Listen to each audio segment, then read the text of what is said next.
Desde o BNG queremos manifestar o noso máis sentido pésame a todas as familias polas persoas falecidas por esta pandemia e o noso agradecemento a toda a comarca polo comportamento exemplar no cumprimento da normativa e pola inmensa solidariedade amosada. Pero máis tamén queremos denunciar o abandono no que vivimos os concellos nestes últimos meses por parte da Xunta de Galicia,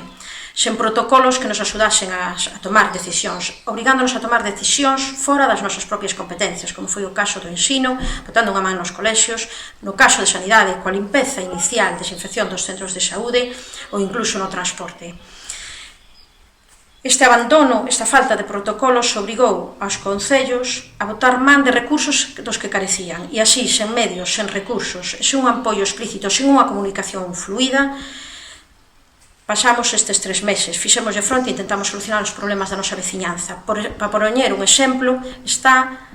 a axuda que acabamos de recibir os concellos dunha partida de 4 millóns de euros por parte da Deputación da Coruña, que no caso do concello como o noso, chega a 21.000 euros para facer fronte ás necesidades que xurdiron polo COVID. Fronte unha axuda escasa, ridícula, con envío de material que ni siquiera se axusta ás nosas necesidades por parte da Xunta de Galicia. Outro exemplo claro dun goberno que bota balóns fora é a ausencia total de protocolos para recursos de conciliación tan necesarios nun momento en que os pequenos están na casa e a xente precisa recursos de conciliación para reincorporarse ao traballo. Estamos nun momento cheo de incertezas, un momento que ven a agravar a situación, se cabe, a situación de emerxencia crítica que vivía a nosa comarca, pero tamén un momento que ábrese un momento de oportunidades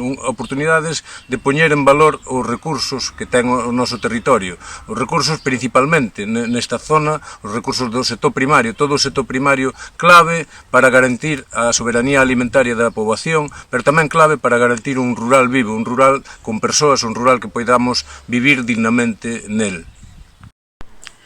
Dende o BNG demandamos de maneira urxente que a Xunta asuma as súas responsabilidades. É preciso a mellora da atención sanitaria no ámbito comarcal, a resolución dos déficits que xa se acumulaban en pediatría e médicos de familia. Hai que implementar un plan de choque, primando e reforzando a atención primaria con persoal e medios, en prevención de posíveis rebrotes da pandemia. Necesitamos incrementar os medios de atención sociocomunitaria en sectores potencialmente vulnerables, revisando políticas que se demostraron desastrosas, como, por exemplo, nas residencias de xente maior.